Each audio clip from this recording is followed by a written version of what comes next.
Zach, thank you for sitting down with me, man. Glad to be with you. It's always good to be together and contemplating the fabric of the universe. Yep. So this is my first episode that I'm recording coming off of the birth of my third child, which happened 2 weeks ago yesterday. And I mean, what an incredible gift that was to witness that. We had a home birth, and it's cool because my first child was born in a hospital system, so I got to experience that.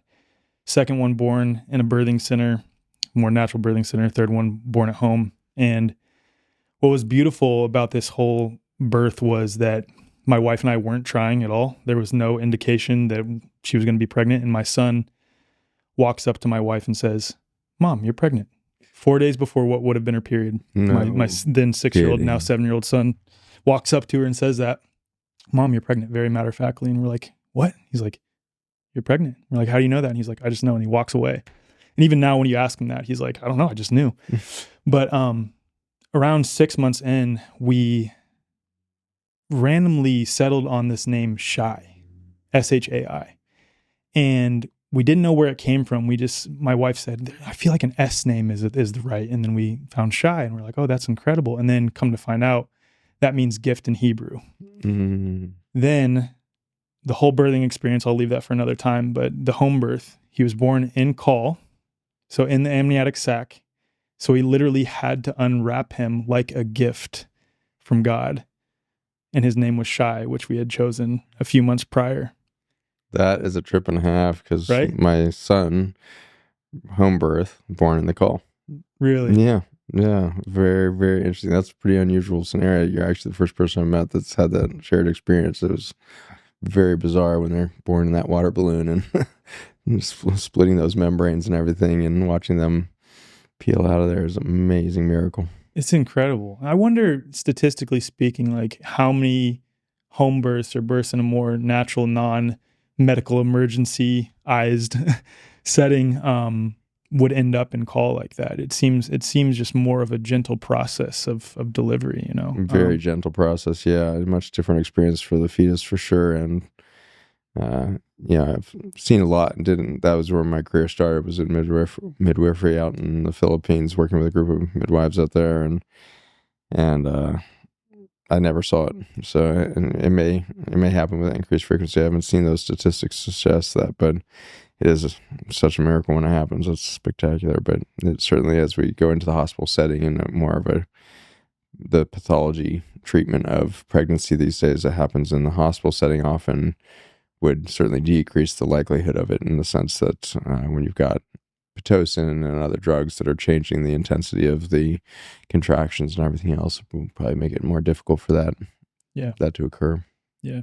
And that's actually where I wanted to start with you too, is your time in midwifery. And then I think you're uniquely positioned in that you've been right there experiencing birth, and also right there with a variety of people experiencing their final moments in life and seeing as they pass. So just want to have you talk on that.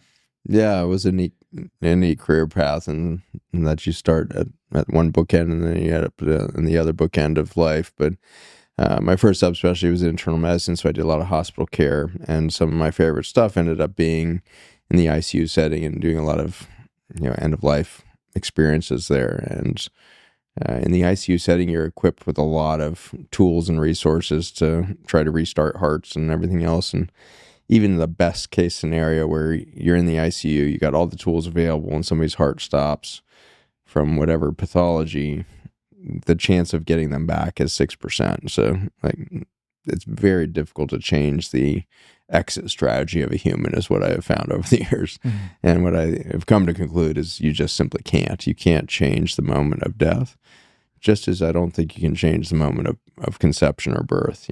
These are almost preconceived notions of coming in and out of the body.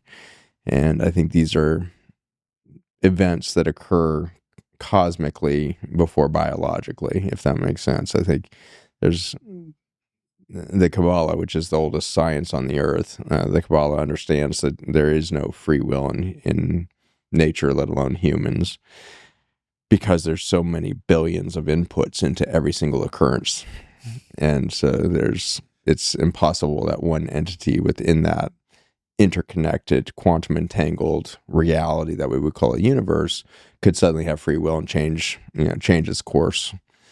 And so a change of course is a collaboration of billions of inputs that would have something shift. And so in that way, you can imagine, since time is a construct of the 3-dimension, 4-dimensional reality, that not necessarily controls, it certainly doesn't control the quantum physics that's in the fabric of everything. And so there's no way that some intervention in medicine is actually going to change the course of the life. And so the life was planned. The contract, if you will, was set in the matrix of the universe for entry and exit for something like a human life. And that takes a lot of pressure off all of us, I think, in some ways. And then the Kabbalah says something absolutely beautiful, which is, well, humans don't have any free will as to where they're going, what they're doing. They have infinite free will as to how they're going to experience it. So we will be going, but how the going happens is where we have variation. Absolutely. What's your experience of what's going to happen? What are you going to learn from it? What are you going to take away? What are you going to add to the vibration of the universe in that experience? And so are you going to go through in a pattern of programmed fear, guilt, and shame? Or are you going to find sovereignty and this unity pattern that comes from sovereignty that plays out in natural law? Are you going to be able to conjoin with the universe in a state that increases its vibration, or a state that keeps it in a lower state of vibration and frequencies? And so that's a beautiful promise in a lot of ways. And I think it takes a lot of pressure off, or maybe pops the balloon of this whole attitude that's come into our kind of neo-spiritualism in the recent decades. I think it's been very strongly infused into this awakening that women have been going through in the last decades. And it got played in the 1990s through a couple books, but it was like suddenly every woman had to have an intention board and, put it in so that she could manifest her reality. And the downside of that process that I've seen in my own life is that if I sat down with an intention board and start drawing things, I'm going to be limited to my own human imagination. And I'm sitting there putting stuff down, telling the universe something rather than listening to the future that's already there. And so this is the shift that I think we could all make and take a lot of pressure off us and ultimately kind of exit out of the narcissism of, I'm going to manifest my future and I'm going to do the thing. And if I'm manifesting my future and you're not manifesting yours, I must be spiritually more enlightened than you are. And because yesterday I wrote on my board this and today it appeared. And so I must be a higher priestess than you. Like, I've heard this stuff for decades now. And I watch it play out in my own life of like, when do I give up the narcissism that I'm in control of anything? And when do I get into the childlike joy of I am the recipient of everything? I am receiving and receiving and receiving and receiving the future that's already there. And it's coming to me. It's not something I should chase, and when I change my attitude from the chase to the receiving, it fundamentally changes everything in my biology. And there's all this biohacking going on in the world and everything else, which we should have been cued off by the term biohacking, probably, that we were probably going down the wrong path. But when you stop trying to hack the universe and start to receive from the universe, it changes your neurologic system, changes your immune system, changes your overall psychology, shifts your philosophy. The amount of stillness that we're capable of stepping into is infinite. And when you start to move towards that stillness, my goodness, does miracle appear everywhere. And it's a miracle on the level that you and your wife just experienced. There's no human that can plan out an event like a soul quantum entangling with a human cell that we would call an ovum. And that one egg with 500,000 mitochondria releasing a bolt of lightning at the moment of conception. That bolt of lightning is enough discharge from the physics side of that equation to quantum entangle a soul at that moment. there's no human that can participate in that process. And so all we can really do is create spaces within our bodies that we fully turn over to God. And what I would, if the word God doesn't resonate, it's basically the still point in the universe that witnesses everything so that it can become particle. There is a still point in the universe that witnessed the sacred geometry within the perfect chaos of fuzzy space. And the moment you witness sacred geometry and the macro patterns of the universe, you can see that, 64 double tetrahedron because you are still. You witness the pattern in space, and immediately it has to turn into particle. And so the first universe is born when a still point in space-time can suddenly witness the bigger macro patterns, and suddenly the first universe is there. Within a universe, there's a single point in the center that then witnesses everything within itself, and it starts seeing the patterns within that potential space. The womb of a woman is the only place that we have biologically where the woman is able to completely blind herself to the patterns of nature within it. She uses progesterone to completely block her capacity to see what's happening in there. It is a God space in the sense that that is the universe held in a human body, surrendered to the universe itself, such that something that no human could participate in is going to happen there. And so to get there, you have to get everything in the human story out of the way, because the human story is a long, deeply entrenched belief that we got kicked out of nature. Well, if nature's going to do her most magnificent thing and create through you, you are going to have to blind yourself in that space to the story. You're going to have to create such stillness and such vulnerability there, such surrender ultimately to the possibilities.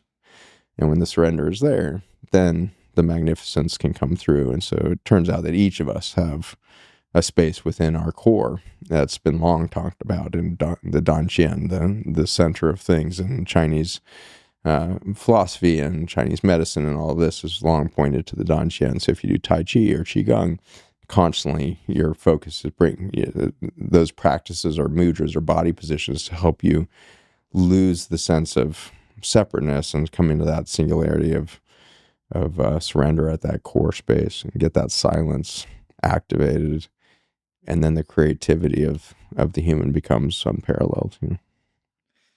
Man, that's exactly what it felt like in that birthing experience too, because my wife and I were talking just the other day that, we did a home birth and we were inside our house, but it was such a portal, for lack of a better term, that it didn't feel like that setting, that time during the birthing experience was actually inside of our house. It was another reality, another aspect of reality morphed into this one that was so incredibly surreal. But even laying in our bedroom, which is where the birth happened, like each day now since the birth, reflecting back on that experience, it's like that doesn't even seem like it was the same place. It really felt like a sort of godlike presence was so ingrained into that situation, so fundamentally an aspect of it. Not that God isn't always a part of this experience, but like it was so palpable there in the birthing process that it literally felt like we were in a completely different place. I agree with that. I think that I've seen that happen almost everywhere I've seen a birth, and I've birthed babies on the dirt floors of tin shacks and monsoon rains outside of Quezon City and the Philippines and all kinds of spaces that you wouldn't think appropriate to be birthing babies. And those were the healthiest kids I ever saw born in so many ways. They were just part of nature. Nature was there. There was one birth in particular, it was just downpouring and so much lightning in the air. And so 4-pound baby comes out of this tiny little woman in the Philippines there, and there's no sense of poverty. There's no sense of scarcity. There's no sense of anything but miraculous connectivity to the universe. You feel so much abundance in that moment. And that woman stood up after birthing that baby and went into the other room and prepared tea for all of us. Like she didn't see any hardship in the process. She didn't know that it was even miraculous. She was birthing her 7th kid, and it was more a sense of, I turn this over to God. God does its thing, and would you like to drink some tea? So you can imagine how shocking it was when I saw my first American births. Like, it was the Because you saw polar those opposite. first, right? Yeah, I saw those first. Oh, man. I had never even been in a hospital when I was out there. What was that like? Which side? The hospital side? The hospital side, yeah. After having seen birth in its natural state, like the entire concept of a medical emergency, like birth being a medical emergency, and all the interventions, the epidurals, the Pitocin, the unnecessary ultrasounds, the non-emergency C-sections, all of them, all the things, the shots, like all of it. Yeah. I mean, in my case, it was pure shock. The universe just lined it up so well. In hindsight, I guess I was just being prepared for my future, 17 years in academic medicine, and then my ultimate, divorce from that system in so many ways. But my first birth that I witnessed in the United States was, I had put my OBGYN as my very first clinical rotation in medical school, because I was like, I'm going to just ace this thing, and obviously I'll be the best. And that was so exciting to kind of sense. It was the first time in medical school where I was like, I felt like I had a leg up, because I went to the Philippines planning to be an engineer, and then came back from that experience realizing I wanted to go to medicine. But I had never been that good of a student. So most of med school, most of pre-med, as well as the 4 years of pre-med, then med school, were 8 years of me trying to catch up with my colleagues that were all acing everything all the time. And so I thought, okay, that OBGYN month is going to be when it just nails it, and I get to be head of the class for a moment. And so I was in my white coat and stethoscope and looking all doctor-like for the first time, and first day of my medical rotations, and my pager goes off. Well, that actually dates me right there. Probably the pager was the thing that went on your belt and vibrated because we didn't have cell phones at the time. But when the pager went off, I looked down, and they would always page us the room number, the ER room number, and so I go just charging down the stairs, determined to beat all of the residents and the fellows and whoever else might show up. And I charge in, and this African-American woman is actively coding on the table. Her heart had stopped a couple of seconds before I came in the room, and so they're paddling her with the electric paddles, and there's just chaos in the room, and she's hemorrhaging. She's about 5 months, 6 months pregnant. And so they're actively coding her. The chief in the ER is screaming to get some epinephrine lidocaine into her bloodstream, and her sister or somebody from the family is basically yelling over the chaos, trying to get us information, because she had just been rolled into the ER actively dying, and her sister was trying to communicate that she had just overdosed on cocaine, and so the rush was to get that baby out of mom if we could save the baby.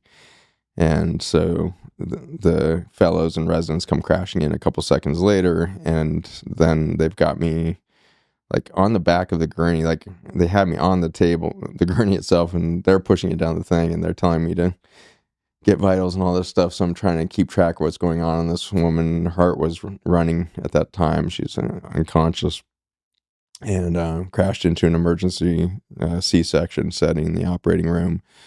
And that was pretty ridiculous to watch, because, the fellows from skin, you cut the skin, you cut the abdominal wall, which is a thick layer of muscle, and then you get to the uterus, you push aside whatever's left of the intestine. The uterus is right there. It's a thick wall of muscle, cut through the muscle, and then you got the amniotic sac, and then you got baby. And it was 32 seconds from skin to baby as they did this crash C-section. And pull this baby out, as blue at first, pinks up quick with its first breath. They cut the umbilical cord, and mom dies on the table about 2 minutes later. And that child then goes into severe cocaine withdrawal over the next 2 days and dies of complications of cocaine withdrawal.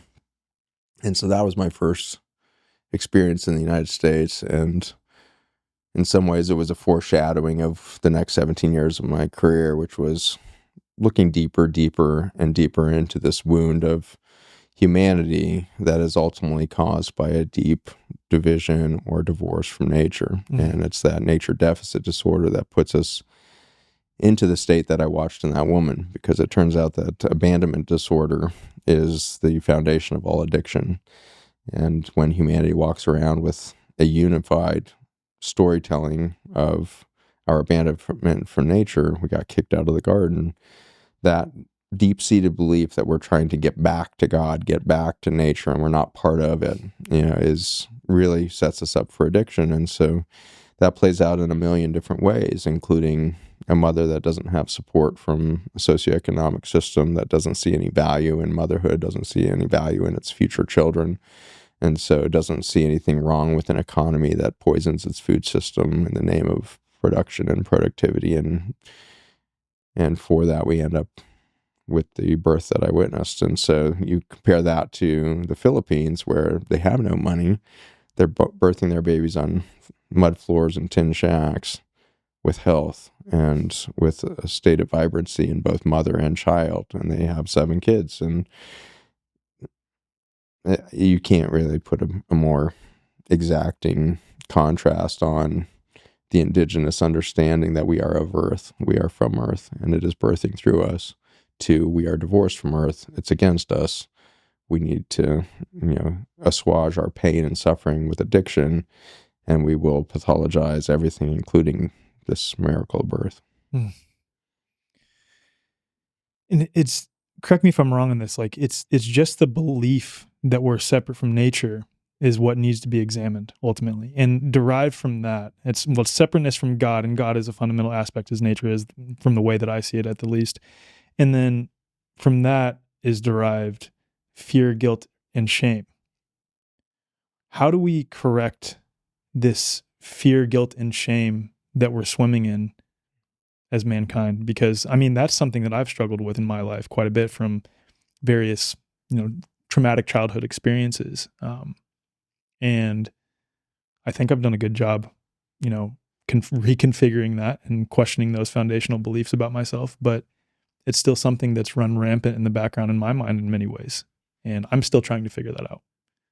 Yeah, I think you're on the journey that we're all on, which is, how do you reprogram a biologic belief system, because it's not a mental belief system, it's biologic. It's programmed into the cellular structures at this point. And so whenever you put a stress on an organism, it changes the methylation patterns on top of the DNA, and we call that an epigenetic change. And so the epigenetics don't change the genes, they're the same, but the behavior of the gene changes. And so when you stress an organism, it has a very predictable fingerprint of methylation. And so a chemical stress from an herbicide, or a nuclear injury at the DNA level, whatever it is, or a psychosocial stressor that might be you've been abandoned, and as soon as that's in there, you have this predictable fingerprint of stress that then changes the 20,000 genes that we claim to be human. And the 20,000 genes is a very small number. We have to come to terms with how simple we are biologically, and it's still a mystery as to why this is. I have no idea why we have so few genes. It doesn't make any sense in regards to the bigger understanding of what DNA is. I think we've been very slow to accept that we don't understand DNA, and we were handed the wrong framework from Watson and Crick and the rest. And so it's really looks more like the DNA is an antenna system held within this cell that's picking up a quantum physics signaling from what we might call a soul. So there's some organized electromagnetic field that is you, that has an identity before it becomes human and after it becomes human, and that identity seems to be unchanging. And you can experience this in my last subspecialty after internal medicine. That was endocrinology, and endocrinology, I was studying water structure and metabolism of the mitochondria. And when you start to study mitochondria, you realize, oh my gosh, there is no such thing as human. There's only an ecosystem that expresses itself as human. There is no human species, because without a massive, massive ecosystem within us, we have no life, let alone intelligence or whatnot. So that was my second. And then third was getting into the hospice palliative care. And that was 4 years of admitting 80 patients a week to die. And so when you see that much death on the tail end of seeing, life back in the day, you come to terms with the fact that these identities are permanent. You're watching people dip in and out of the veil. When my son looked at me through the veil of that water balloon of the membranes when he was born, he has these huge brown eyes that he got from his mom, and just amazing to see a child staring at you from the other side. Has never felt human air, has never breathed a breath, and is so conscious. And that thing is staring at you, and it is so aware of its environment and its being, and it's staring at you with a bit of awe in its face of like, how is that thing, surviving? Because I think he could see, I felt intensely that my son could see that I was separate from something, that I had lost some sort of connection. And he has patiently, over his almost 30 years now, he's been patiently waiting for me to reconnect. I think, he's just a genius level mind, and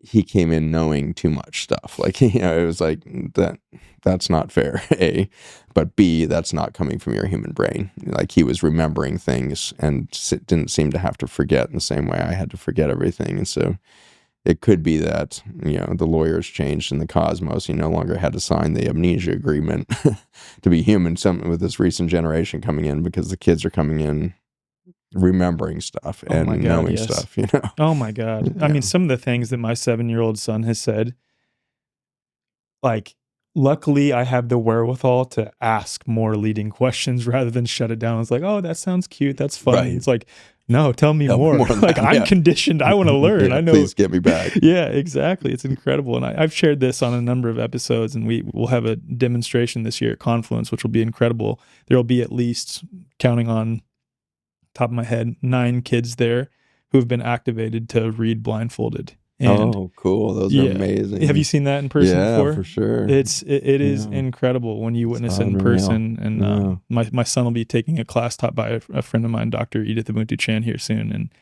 a few of my other friends, their kids have already gone through her class and they've been activated. And one of my friend's daughters is like remote viewing into other rooms with like almost near 100% accuracy. It's really incredible. Like, I think this is a fundamental aspect of who we are, and this is us going through a remembering process of who and what we truly are.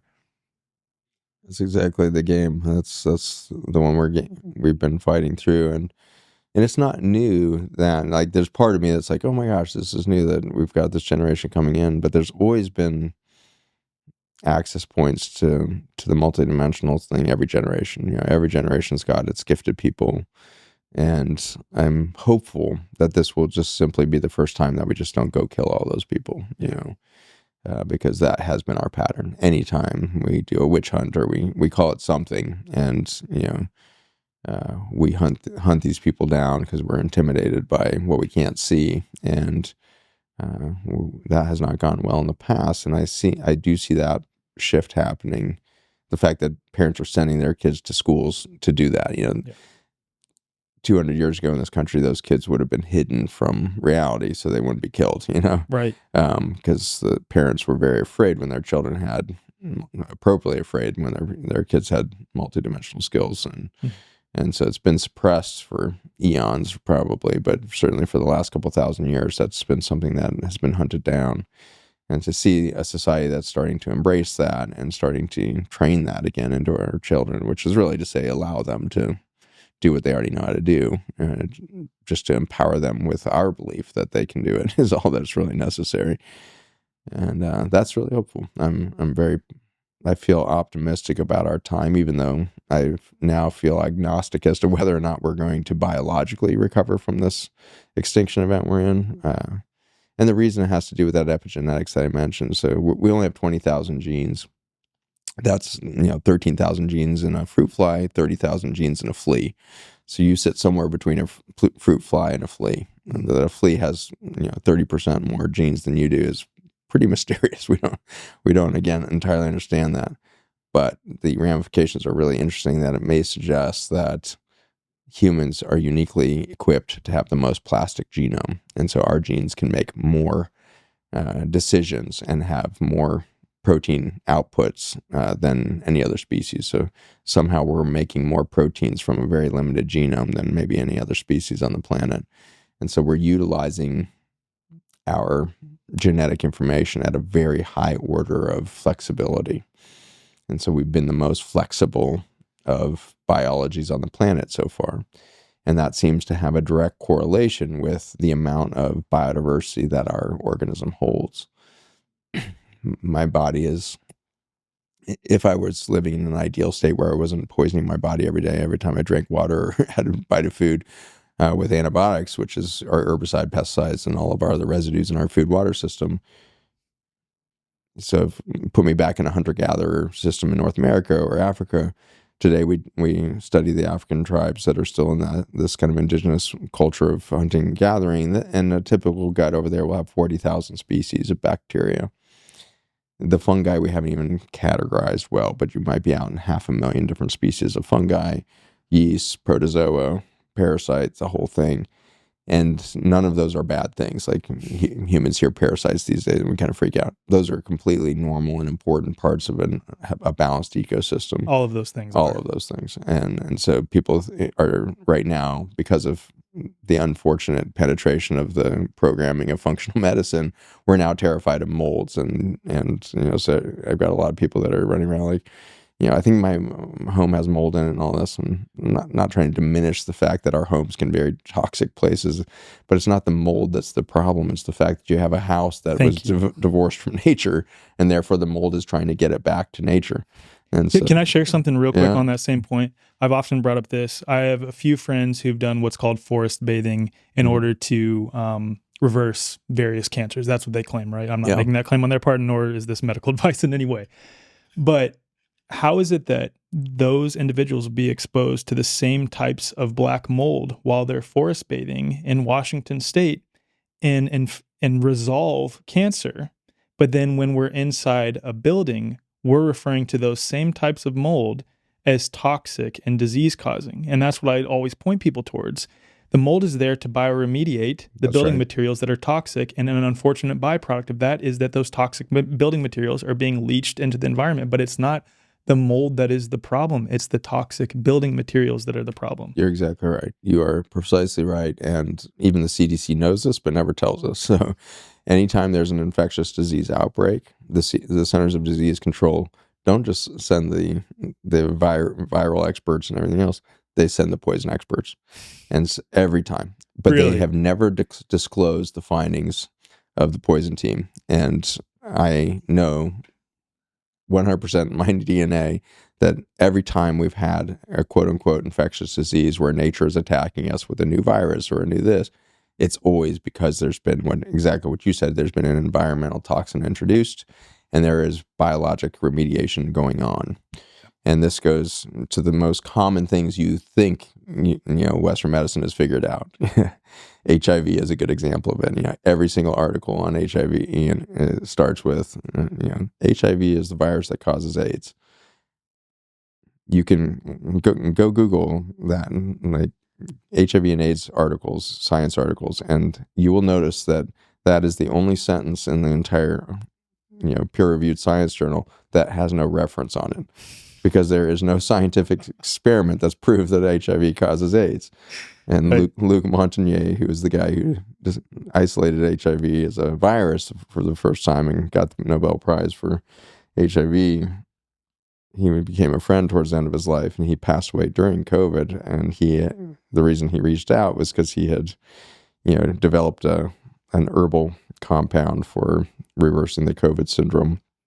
And he, way earlier than the end of his life, like very, decades before he passed, he was trying to reverse the belief that HIV was causing AIDS. Like it was very clear that hadn't played out in science.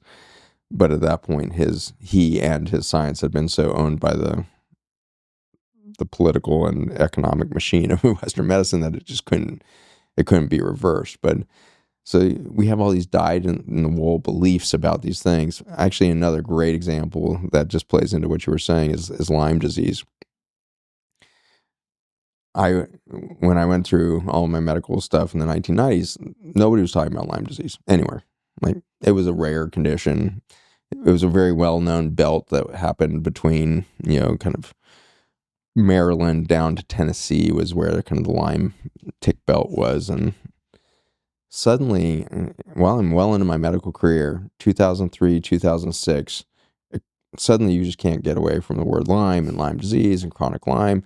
By 2010, 2012, it's $1 billion industry of supplements and detox programs, and we're selling literally billions of dollars of cash out of pocket for consumers that have now been told they have Lyme disease.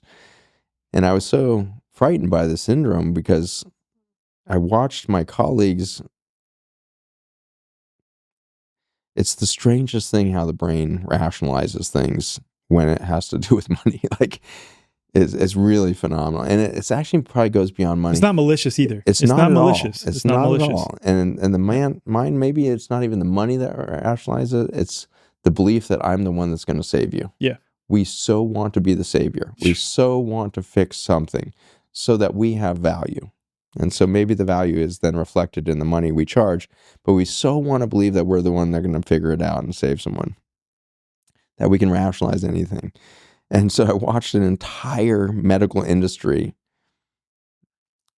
see people coming in with chronic inflammation and chronic fatigue and say, you must have Lyme disease. Run the Lyme test. They all come back negative, and they say, well, the test sucks, and it's actually a conspiracy that the test doesn't even read your thing and all this, and so I'm going to use this other tool, and I'm going to diagnose it sideways, and then I'm going to, you know what? The tests are still negative, so I'm just going to treat you for Lyme because you will definitely get better. And then you start intravenous antibiotics. Yeah. So now you're on IV antibiotics, and you're on $13,000 of supplements for a 6-month program, and within weeks, the patient starts rigering every time they get an antibiotic. Like their whole bodies looks like they're going into sepsis. And the doctor says, well, this is really good news. This means you're detoxing. This is a hermetic thing. What's happening is they're getting their body poisoned by the antibiotic, killing the microbes that are trying to bioremediate, as you say. So anyway, I'm watching that whole thing happen, and so I started giving lectures by 2012 on what is a spirochete. And the spirochete is a very well-established family of bacteria that live in our mouth, in our whole GI tract all the time. And if you lose your spirochetes in your mouth, you can't detox the body. And if you play that out, then if your body does get poisoned, those spirochetes need to move from your mouth and your gut into the body tissue to detox the tissue that's now been poisoned. And the reason why spirochetes are so important is they are the only organism in there that uses non-carbon based molecules for energy. Wow. And so bacteria, fungi, and humans, we all use carbohydrates and fats. All those are carbon-based substrates. The spirochetes are chemoheterotrophs, which means that they can actually break apart sulfur compounds and get energy out of them. Turns out sulfur compounds are the dominant feature in a lot of the herbicides, pesticides, and other things. We end up getting sulfur poisoning. And so by 2012, I'm teaching spirochetes, and it dawns on me, like, I need to overlap this map with the pesticide herbicides. And sure enough, 1976 comes along. We start pouring all these herbicides, pesticides into the Midwest. All of that ends up the river valley. I'd already shown this pattern with cancer and was lecturing on that already, but when I saw the spirochete map, I just burst out laughing. Like, it's a perfect overlay of how the syndrome moved from Maryland to Tennessee, all of a sudden to Ohio, Colorado, Midwest. And like, we just inundated the whole country with this syndrome of chronic fatigue, chronic thing, because we were poisoning people with sulfur, at which point the spirochete was the only organism that was going to come to your aid. And so then you end up testing the person to say, you've got a spirochete. We got to kill the spirochete. It's a classic example of the analogy that I oftentimes use of blaming the firefighter for being present at the site of the fire. It is there doing the role that it is designed to do. Yeah, it's proliferating in an attempt to put the fire out. It is not causing the fire. That's right. And I mean, it gets more ridiculous than that. Once they give you all the antibiotics, you don't feel any better. In fact, you feel worse, all this. And then my colleagues developed all these tests to check for rickettsia and these other, tick-borne organisms. So they'd say, oh, you must not have Lyme, but you have rickettsia. So we're going to switch your algorithm. We're going to kill the rickettsia.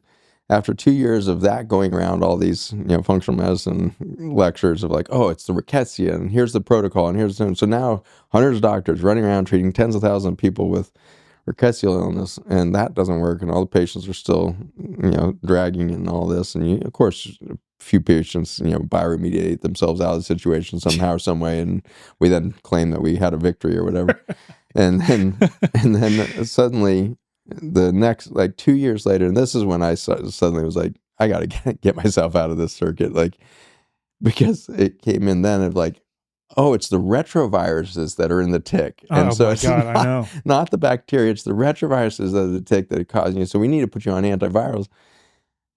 So just with that one issue of young women and men being poisoned with their food system, and then we blame it on the microbiome, now we've damned 3 types of bacteria, 40 retroviruses. We're poisoning the person into oblivion, trying to sterilize their body, when we've known for 30 years now that the only healthy human body is a complex ecosystem that's there to remediate balance.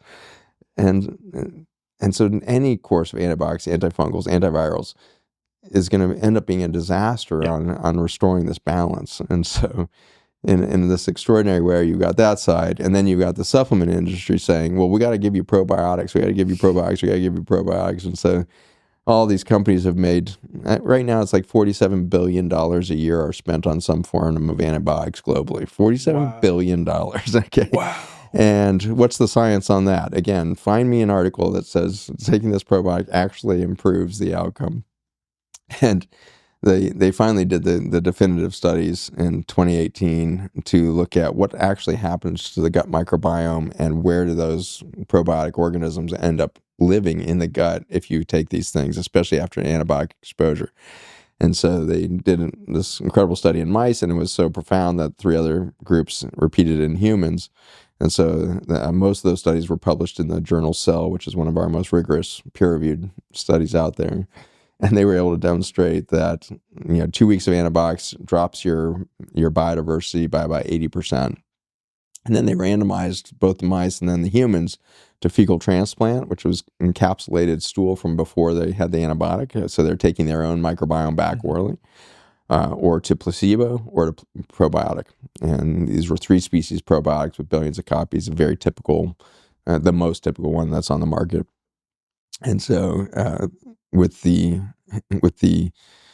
probiotic, they showed there was initial effort towards recovery for the first 3 to 5 days of the microbiome's recovery after an antibiotic, but with continued use of the probiotic, a suppression right back down to the same level of the antibiotic suppression occurs. And then the microbiome slowly starts to try to trickle back towards biodiversity over the next 6 months. But even at 6 months, you're at 40% of where you were before the antibiotic exposure. In the fecal transplant, they, not surprisingly, bounced back to their normal flora within like 3.5 weeks. With placebo, they completely recovered in 4 weeks. Whoa. And so if you can take a sugar pill and bounce your microbiome back in 4 weeks versus your probiotic keeps you suppressed for 6 months, and then, more frightening than that, they showed that these organisms, contrary to what the whole probiotic industry said, which is, don't worry, these organisms just pass through your gut. They're not actually setting up a monoculture, which is, of course, the appropriate concern. You take billions of copies of three species when you're supposed to have a balance of 40,000 species. You're doing something there that's concerning. But they always insisted they can't set up in the human gut flora. They just pass through to do some sort of magic. And they always kind of wave their hands as to like what exactly is happening if it's not staying in the gut, if it's not creating a flora shift, then what is it doing? But at any rate, one of the rationale as to why it wasn't dangerous to take these probiotic species that everybody's taking at $47 billion a year is because they're derived from cow guts. And so since it's not normal to a human gut, but it's a ruminant, flora that we're giving you, it can't actually set up shop in your acidified human gut. So we probably should have asked then, like, well, why are we taking cow flora if that's it? And so right now there's only one probiotic in the market. There's a 3 species probiotic that comes out of Australia that actually was derived from human flora. I still have the same concerns as everything else, but the fact is we've got thousands of brands on the market that are all derived from cow gut. And unfortunately, the studies in 2018 proved out that those bacteria are setting up monoculture in the lining of the gut. And it's very difficult then to get those back out. It's difficult to regain balance. And that's why that long-term probiotic use was suppressing the microbiome recovery to near the level of antibiotic use. At any rate, whether we're demonizing the microflora or we're trying to micromanage the microflora, we're going to continue to fall short of the promise that you are of nature. Nature is you. You can't divorce yourself from nature unless you use these warlike tactics where you demonize and kill. And that has played out so deeply in our psyche now that if you look up the word nature in the Oxford English Dictionary, it says it's everything in the firmament of the earth. It is the minerals, it's the plants, it's the animals, as opposed to humans or anything humans have made. Opposed. Not just separate, opposition. So humans came up with a definition of nature that puts us in opposition to everything else in the natural world. And I love it that it includes anything that we've made. And anything we've made. Yeah.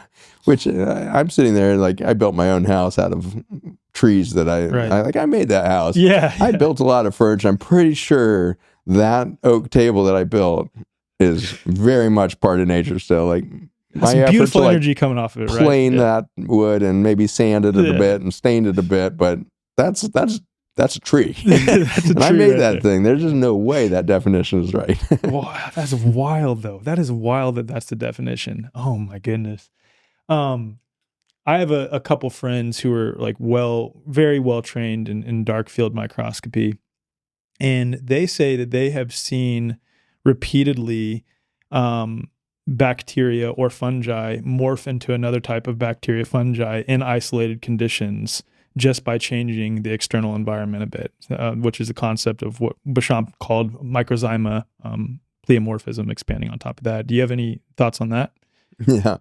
I love those guys, Koch and Béchamp and all those guys.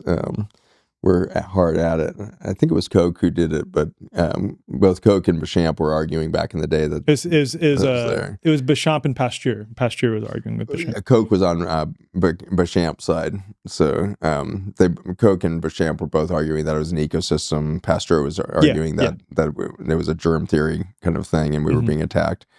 But I think it was Koch that ended up pulling off. He was debating on stage with Pasteur, and Pasteur had brought a glass that was chlorinated with cholera, and he was making this big argument for proving that he could prevent cholera by this. And Koch is insisting on stage, showing a bunch of public health data that it's not the cholera that's causing the problem, it's the toxicity of the inner city environments that's killing the microbiome people, and then the cholera becomes poisonous because he wasn't finding the same cholera outbreaks just a few miles outside the cities where the water seemed to carry a very similar amount of cholera. And so he finally hits this fervor of passion, and he walks across the stage and grabs the glass of cholera and drinks it in front of the group, puts it down. And that's the kind of conviction that's missing, I think, in scientists today, of I was guilty of this as well, is we do something under the microscope in a petri dish, and then we wave our hands and make some generalized conclusions from that, never actually proving out the theory. Mm-hmm. We never take it to the step of drinking the cholera. Yeah. And because we miss that step of applied science, we have so much half-truth baked into our scientific methodology. And that's scary. We really actually don't know anything. We have a bunch of scientific postulates, I would say, or theories that have been put out there that are backed by a small amount of data that was all done in sterile petri dishes. And so when you have a sterile petri dish and you claim that you understand a natural system, you're missing the whole point of a natural system. The word biosis is interesting, and it kind of really points to this. Biosis is in reference to the relationships and their interconnectedness that makes life possible. Biotic is in reference to the biosis of this synergy of relationships. Antibiotic, against the relationships that make life possible. And so when we started banking trillions of dollars of medical industry in the antibiotic effort to kill bacteria, fungi, viruses, cancer cells, whatever it is, that issue that I did wake up one day and realize I'm headed back to the hospital, and all that's running through my mind is, what do I need to kill today? I got that patient over there in that suite that's got invasive bacteria. I got that patient over there with cancer cells I need to kill. Like, I suddenly, that aha moment of like, wait, what am I doing? Who am I? Right. Is this really what I entered this field to do? Like, where's those babies, and how did they come? This isn't right. There's something wrong. But it took me a long time, because the frog in boiling water really, it doesn't notice. Like, I was a fully baked, fully boiled brain, and had lost the forest for the trees completely. And I think of myself as a relatively intelligent person, and I'm just dumbfounded by the ease at which I was programmed with. But we're all subject to it, though. That's the thing. Is like, we're all subject to that, not just so-called medical experts. All of us are. And that's where I think it's like, it would behoove us not to question our identity necessarily. Like, that is fixed. Our true identity, who we truly are, is fixed, in my opinion. And well, I won't say fixed, but it cannot be destroyed. Let's put it that way. But to question our foundational presuppositions on a variety of things, and that's totally healthy to do that, and to do that with childlike wonder and awe, saying, okay, I don't know that they have it figured out. They're claiming that it's this. I don't know that they have it figured out. What is it? I don't know, but I'm going to explore this with childlike wonder and awe to try to get a sense of what's going on in this realm. You know, I think that's what's missing from that whole paradigm. The reason that I brought up the concept of microzyma is, like, I really enjoy looking to nature as a reflection of like what might be happening. And recently I noticed in our raised beds, because my wife and I are in the process of moving, so we didn't plant anything this time. In our raised beds, in each of the 4 raised beds that we have, there's completely different weeds growing in each of them. And last time we'd planted food, there's completely different foods in each of the raised beds, right?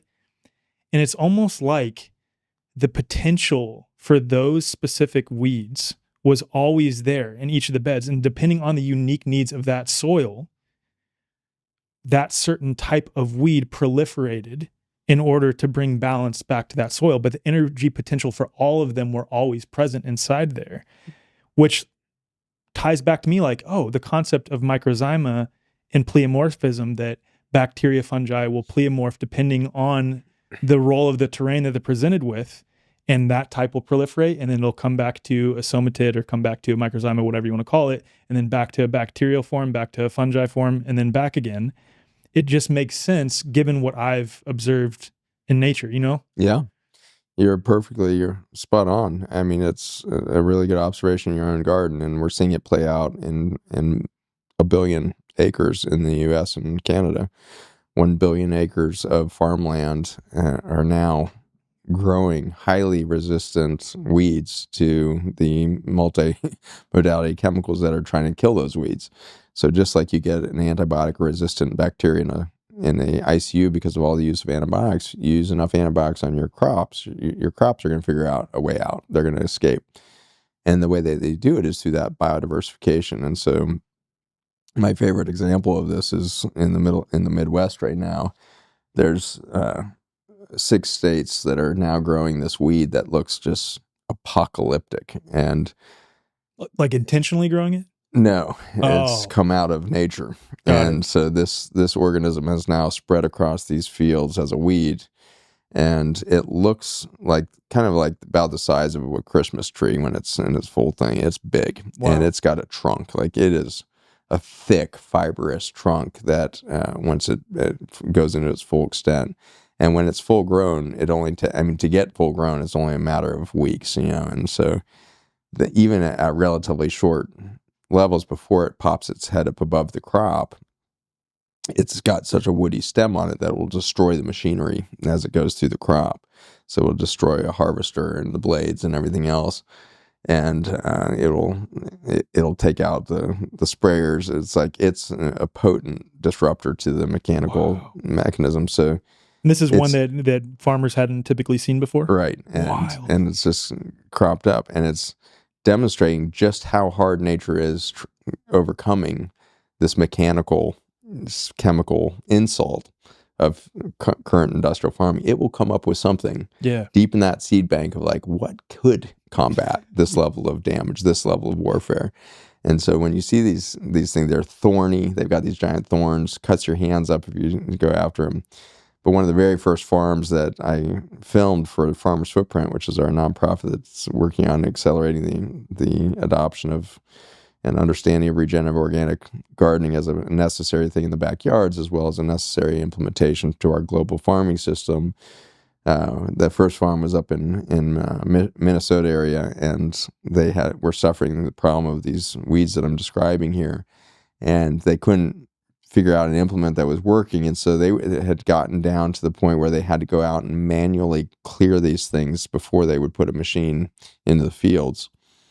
And so it would be 12 hours of hard labor of a couple of guys with, small hand saws and gloved up the best they could. And they'd come back just bloodied up from wrestling these things out of the fields.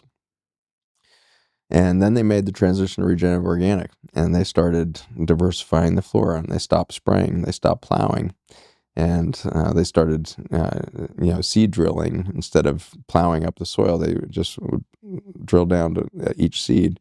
They started planting 30 species cover crops. And within 2 seasons, there was not a single weed left on that thing that had that thing. And so they're not spraying anything. And the weeds are gone because the weeds were fulfilling this very important niche. And it's pretty amazing to go walk their fields, because you literally go to their fence line, and 3 feet over the fence line to their neighbors is these apocalyptic weeds growing. So it's not like their land isn't seeing that weed. Right. All of those seeds are all over their land still. It's on around every fence line they have.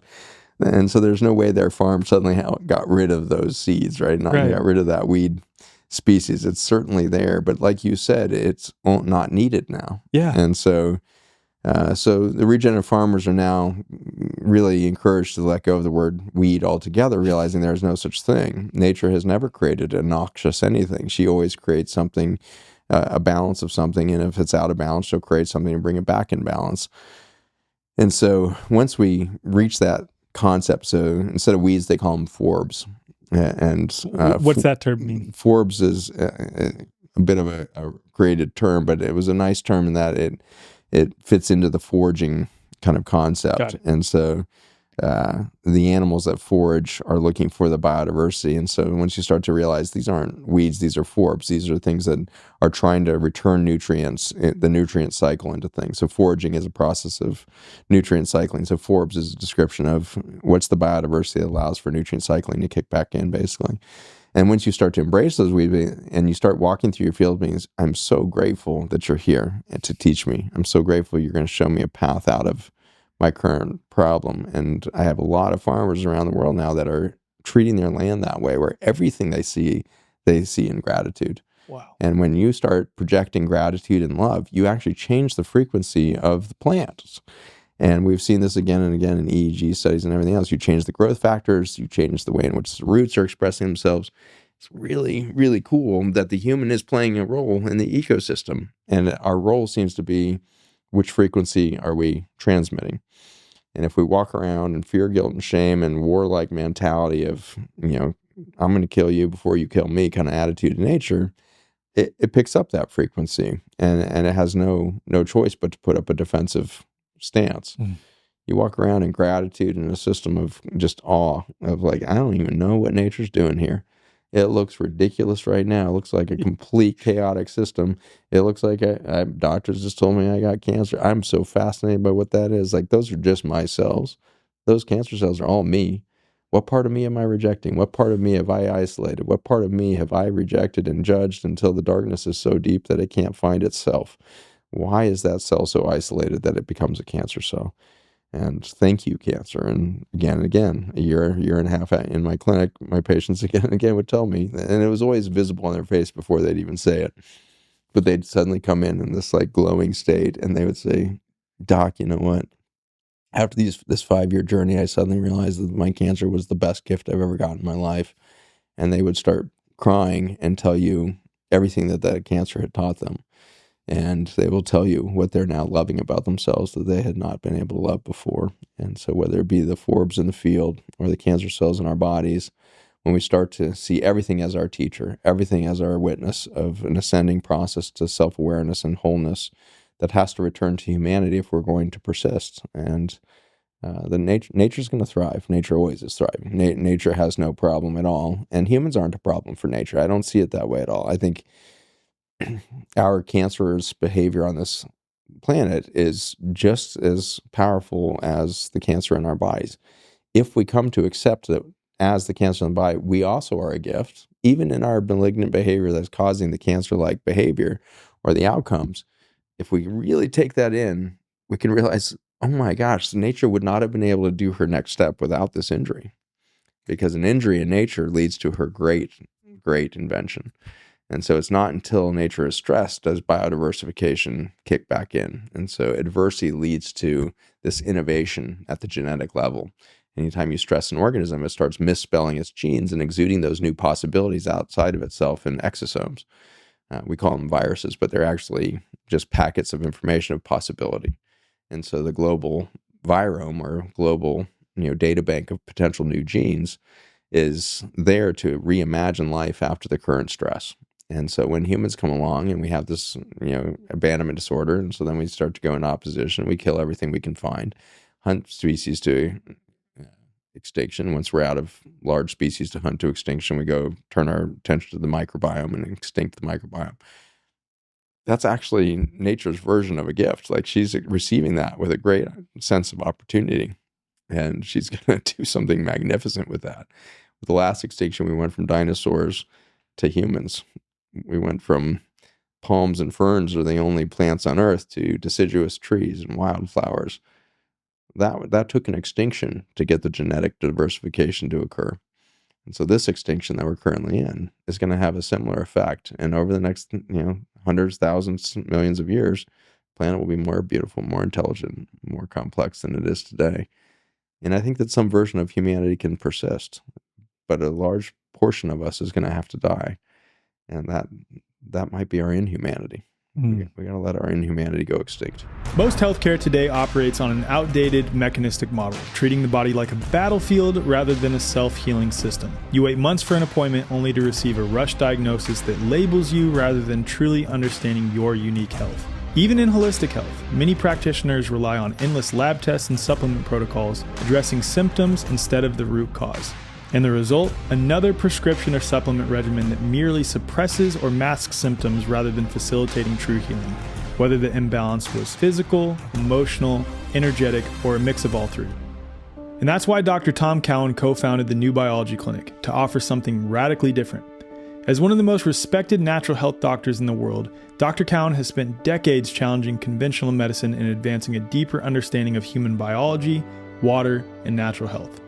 His work isn't just about rejecting the mainstream, it's about offering a more truthful, biologically coherent approach for healing.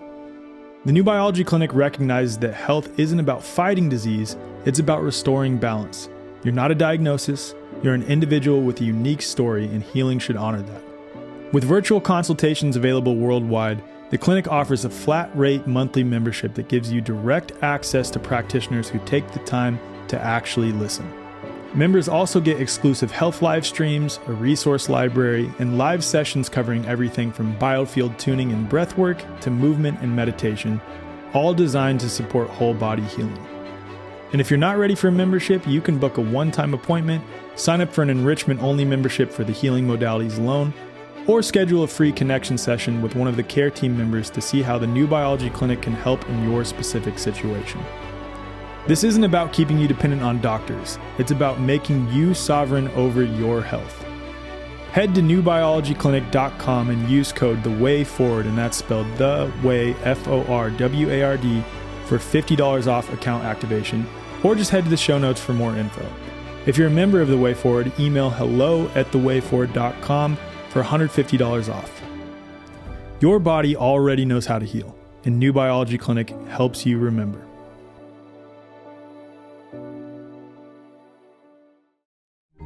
Hey y'all, I'm here with Melissa Kupsch from Remedy Academy of Homeopathy. We are so stoked here at The Way Forward to be partnering with Melissa and Remedy in order to spread the message of homeopathy across the world, and also to partner on the eventual development of healing centers across the United States.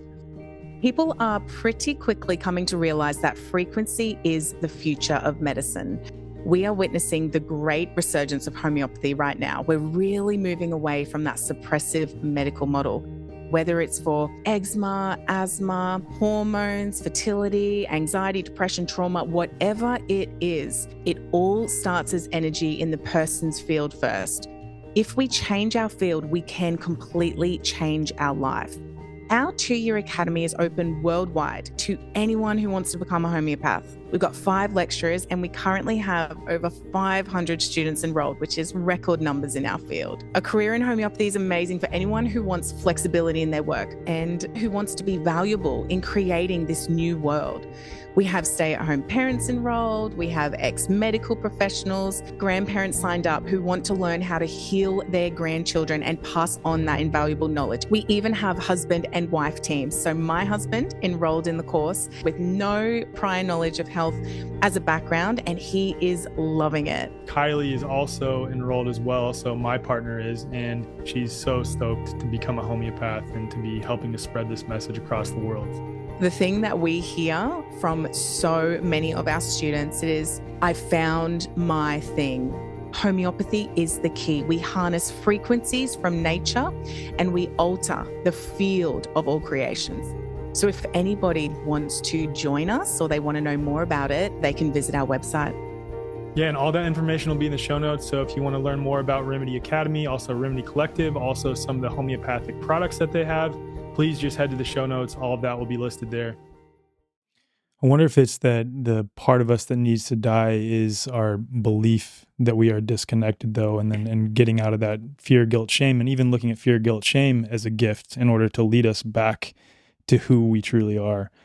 I've heard you talk about viruses and the virome, and you speak about it in a way that is different than the mainstream, but just so I'm clear, what do you define as a virus? A virus is a small packet of genetic information that's encapsulated in a couple of proteins that are able to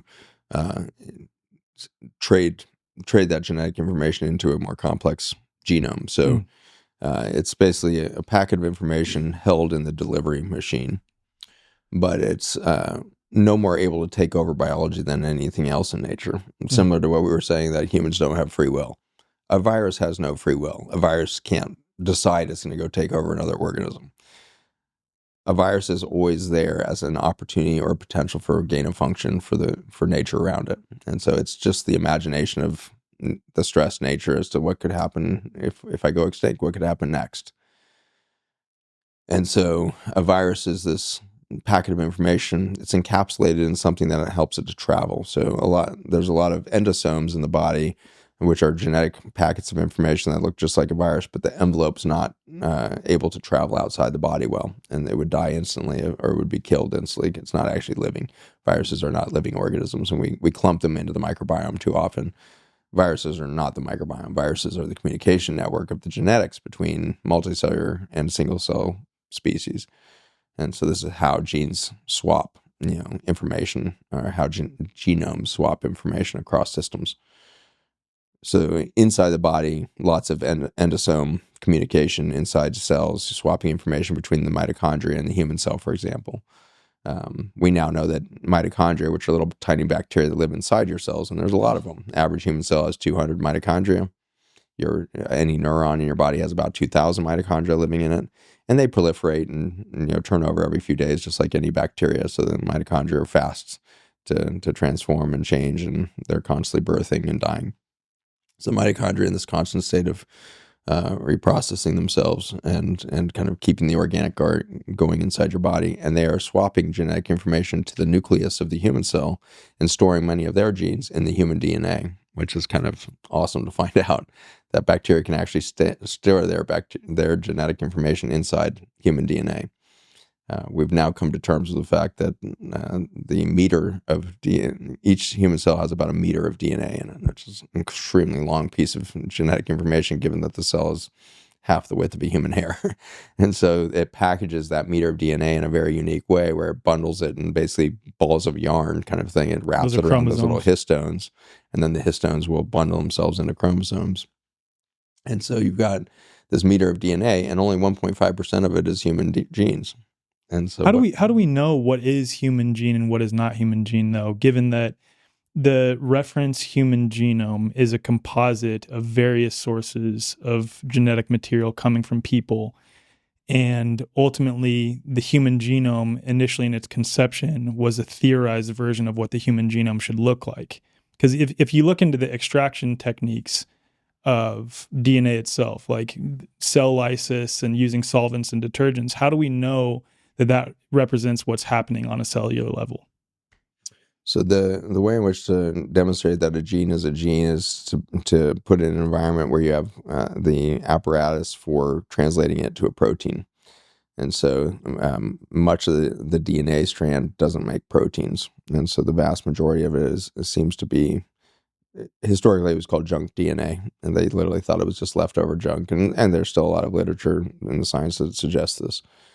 But in the recent years, a large group of the scientific community has come to terms with the fact that all of that DNA that doesn't produce proteins is actually producing very important information, is actually just as carefully preserved, if not more carefully preserved, than the genes themselves when we reproduce a cell or replicate.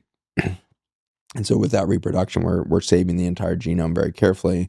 And so when we only have 20,000 genes, which is the description of a DNA strand that can make a protein, and we now know because of epigenetics, each of those genes can make more like 200 different proteins at a minimum. So you can make 400,000 proteins out of just the 20,000 genes that are human. And when we call them human, you're right in that they're not unique to the human species because a pig has the same. Well, what I mean by that is, how do we even know what the human genome actually is, given that its mapping is based on a composite of various sources of genetic material, which are ultimately based on a theorized concept of what the human genome should be? Should be. Yeah, I mean, it's basically been a devolving model. So when we first set out in 1992 to do it, we thought we had 400,000 genes. Sequencing, and you have labs that are overlapping their data sets to find the puzzle. And so it's a cool process in a lot of ways, where you're finding all these sequences and you start doing literal puzzle making, where you're like, okay, there's one that fits that one, this one fits this one, puzzle it all together. And with that, you find out that there's a lot of information between the genes. And so you've got a lot of information that's not producing proteins that will sit between genes. And so when the first team got done with decoding the human genome with the technology back in the 1990s, we finished around 1996, 97, and they announced that we had about 30,000 genes. Everybody laughed. They were like, that's no way, that's right. And then the second team finished, the third team finished. And as they overlapped that data, they realized they had been overcounting genes really consistently. So now we're down to count around 19,600. This seems to be the most accurate numbers currently. But I think as we keep going, we're going to find out like we keep overcounting these genes because of what you're saying is you're not getting the complete data set out of any single cell. And you're an example, like let me try to describe this as best I can. So say you have a library that just blew up, right? And in that library, you are certain that there's this book that exists in there that's called the Codex of Life. You're certain, 100% sure that there's this book called the Codex of Life, but you don't have any copies of it in reality. But you're certain that this library had it, and this library blew up. So what you start doing is you take little fragments of sentences, little pieces of the book, little words even, and start reconstructing it based on an idea and theory of what the Codex of Life should look like. And then in addition to that, you take in other books. You take in The Great Gatsby, which we know exists. You take in The Art of War, and you say, okay, if we find any of structures that are similar to The Art of War or similar to The Great Gatsby, we know for sure that that's not going to be in the Codex of Life. What I'm getting at is, unless you have a clear picture of what the human genome is first, how can you know what is and is not a part of the human genome? Because the whole point is the human genome itself is a theorized model. It's a theoretical model until you operationalize it. And so when you can take a strand of nucleotides and turn it into a strand of amino acids that then self-fold into a protein that has function, that's how you determine you definitely have a gene. To your point, though, there is no book. And that's the frustrating thing that we've come to realize in recent years is the library blew up, or you have to blow up the library to get down to the letters. Basically, that's what you do with a cell to go get the DNA out. Cell lysis itself. Like if you were to do cell lysis to you at the same volume, would you look like Zach Bush? I would in the water. But you would be ground up version of Zach Bush, essentially. But not in the water. It's the interesting thing is who's organizing the words. It's not. So this is where it comes down to this interesting thing is there's no book. We used to think that human DNA made humans. We now realize, no, the DNA strand in our body is hardly anything that we could call human. The DNA that sits inside any nucleus, whether it be inside of a mitochondria or inside of a human nucleus or inside an earthworm, inside a flower, whatever it is, that genetic information is basically a hardware store. It hasn't written a book and it hasn't built a house. There is no book and there is no house. It's a hardware store that gives you lots of potential opportunities. But the fact is that until that book until that hardware store is put into motion by a blueprint of what it wants to build, it doesn't know what to do. Where does that blueprint come from, though? It's not in the cell. And so the blueprint for life is held in something permanent. And that permanent thing can't get blown up. And this is really where we were earlier, is it doesn't matter if you're looking into the eyes of a child who hasn't been born out of that sac yet, or you're sitting there holding the hand of a person that's dying and going back and forth across the veil to go travel outside the body to some far off planet and then come back and tell you about it.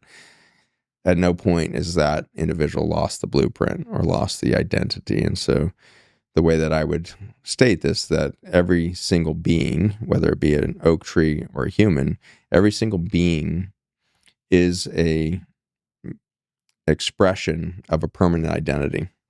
And that permanent identity is able to express itself in many, many different ways, probably simultaneously. And so whatever my template is, it's unique to yours because I've never quantum entangled with you in the sense that I can't wake up in the morning being you and knowing you.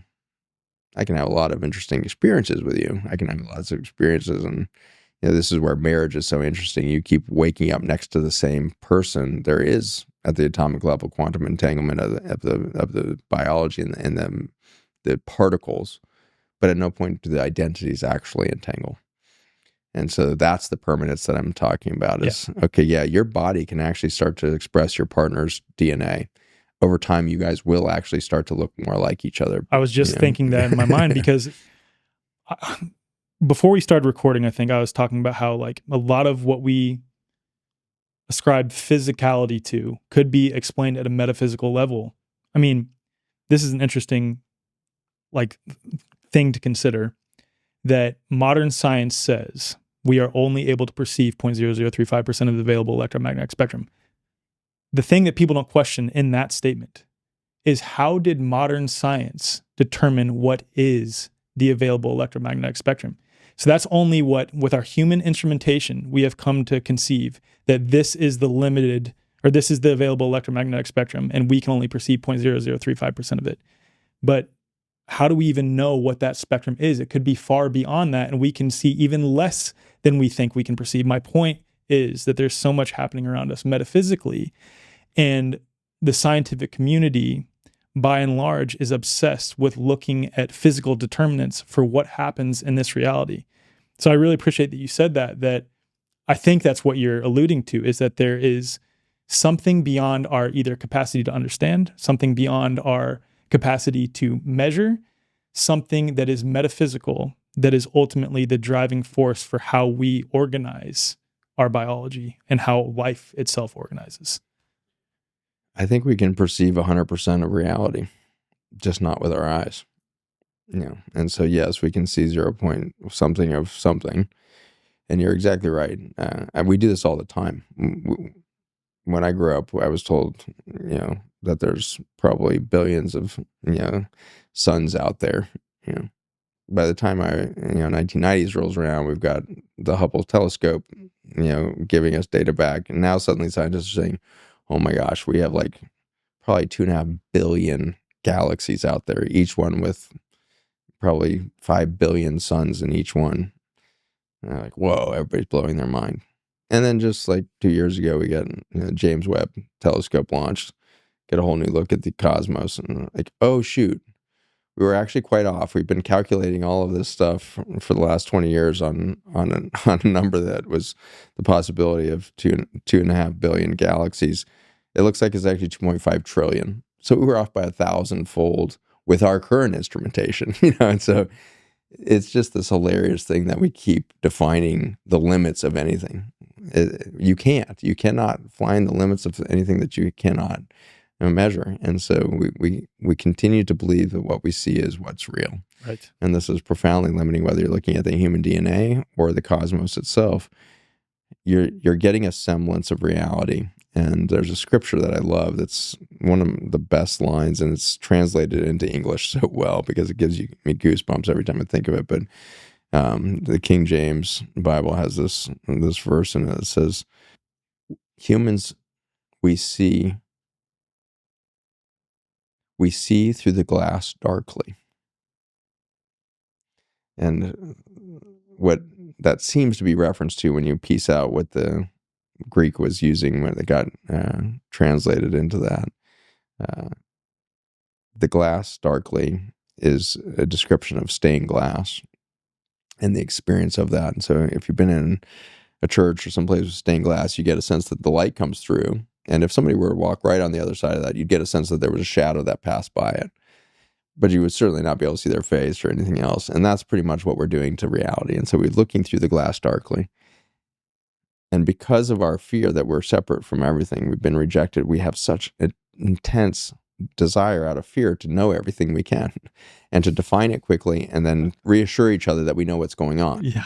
Because we're afraid of not knowing. Agree. And so it's that little thing. And then when you suddenly realize I'm not kicked out of nature, I am nature, then you get out of your 5 senses. And the body is equipped with 12 at least. So there's 7 other senses deep in your core that are often referred to as chakra centers or energy centers. And those spaces create physical sensation in your body that are very easy to tune into. And this is how the children are reading cards blindfolded. They're not seeing it with their eyes. They're sensing it with their aura, their energy field. Yep. And so their energy field has 7 different centers that can feel 7 different, elements or perspectives on the cosmos. And so if you put a child before age 5 into an environment where it's allowed to feel all 12 senses, it can sense the entire reality around it. And I really want people to know this because there can be a sense of our previous conversation that can be defeating of like, well, if scientists don't know anything, then how would I know anything? And that's not the way I like mean that. it, by the way. No, I know that. Yeah. And I don't feel that from you at all. Yeah. I can feel your optimism in it. But I think this is the take home is the reason why us as scientists have been telling you all of the wrong things is because we were using these limited 5 senses that were trying to describe a whole that it could not see. And it had straightened itself out of the belief that it was the universe. When you come to the terms of the fact that you are the universe expressed through a fractal of the universe that has to have the whole hologram of the universe in it because you are, this fractal of a creative force, and you've now expressed a human body that is resonating inside of column water that can feel everything. Now you can have wisdom within you. You can tap into wisdom within you that no scientist will ever see under a microscope. And so children today, just like children always, are completely tied in to this all-knowingness. This is why a 3-year-old will suddenly speak up in the back of the seat on a road trip and say something that just gives everybody goosebumps, is they were spaced out looking out the window and nobody was talking to that child for long enough that the child could have an original feeling. And they will tell you something magnificent.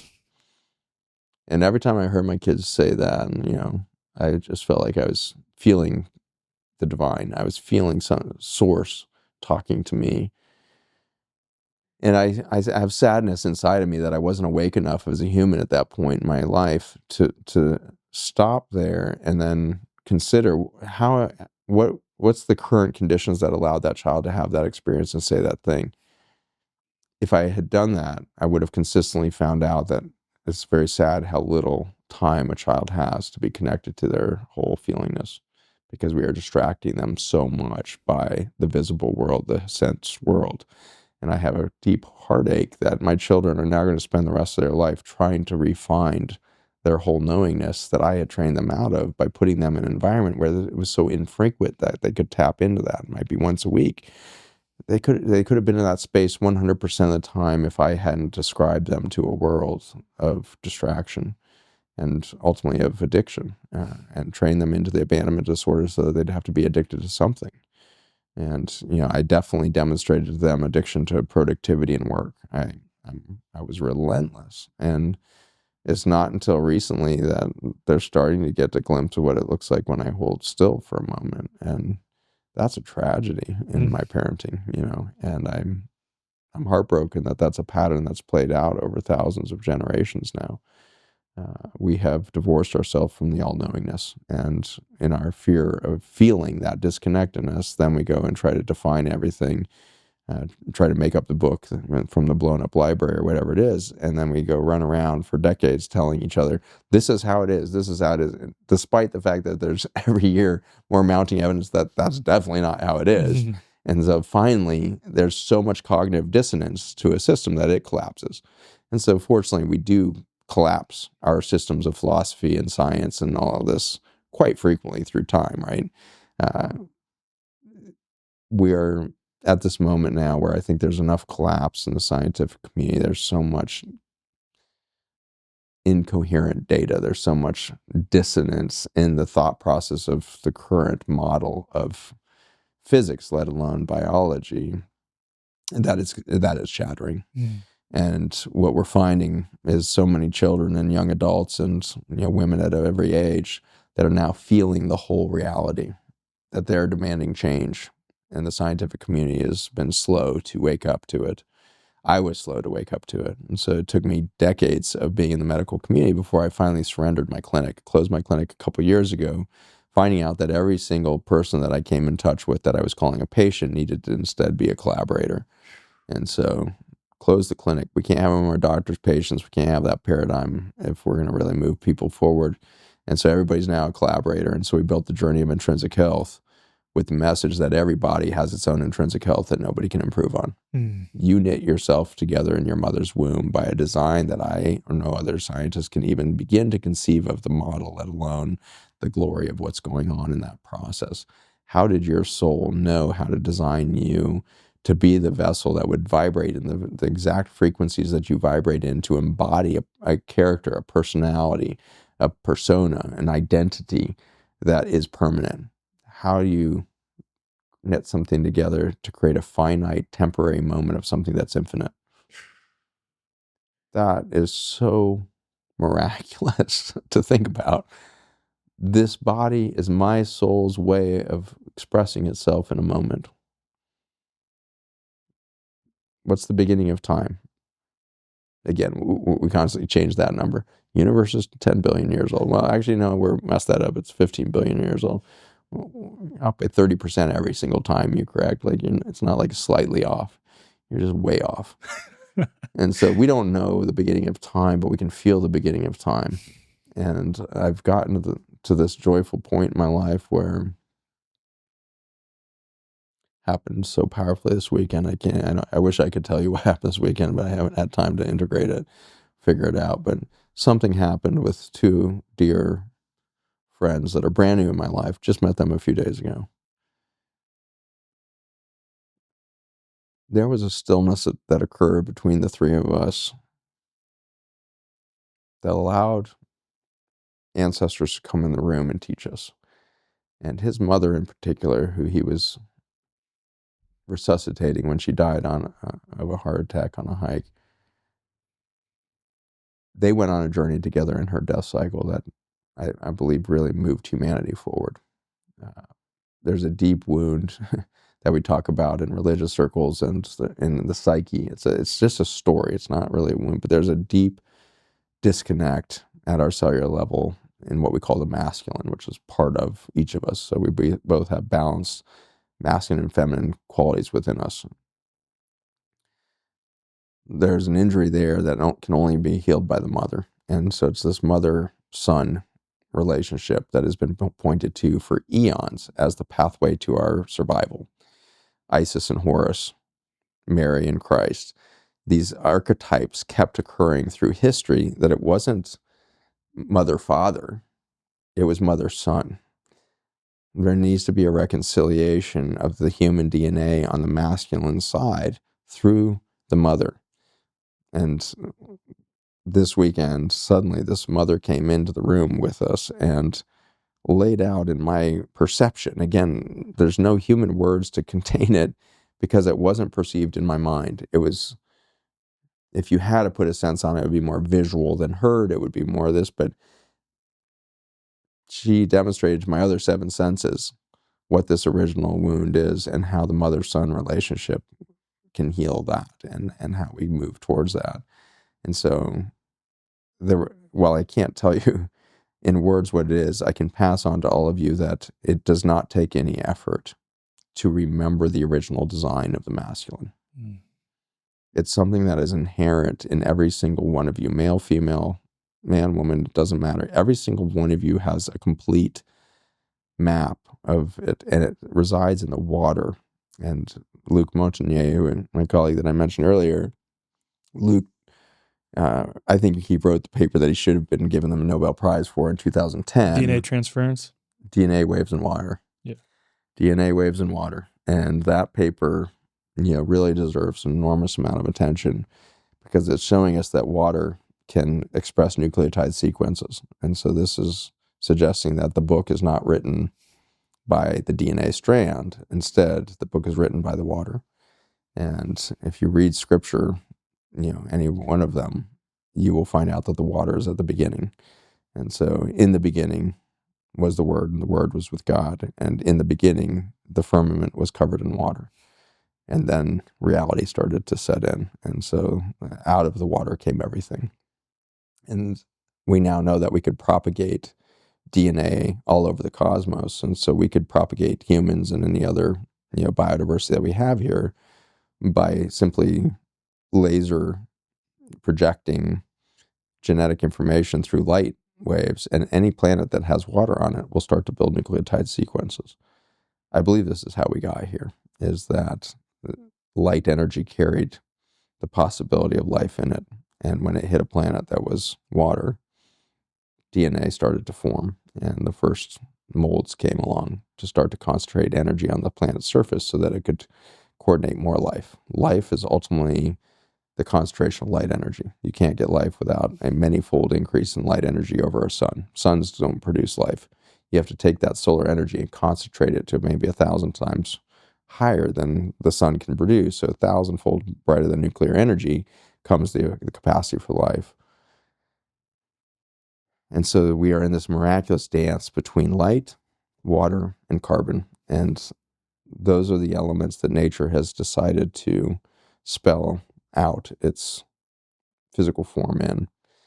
And around my neck is Solomon's shield here. And that shape, it's an iteration of what people would think of as the Muslim star or the Star of David from the Jewish traditions. But that star has been showing up in sacred geometry since the beginning of human expression. And it turns out what it shows is interlacing triangles. And so it's not overlapping, it's actually interlaced. And that interlaced one, so that's the difference between Solomon's shield depiction of it and something like the Jewish star.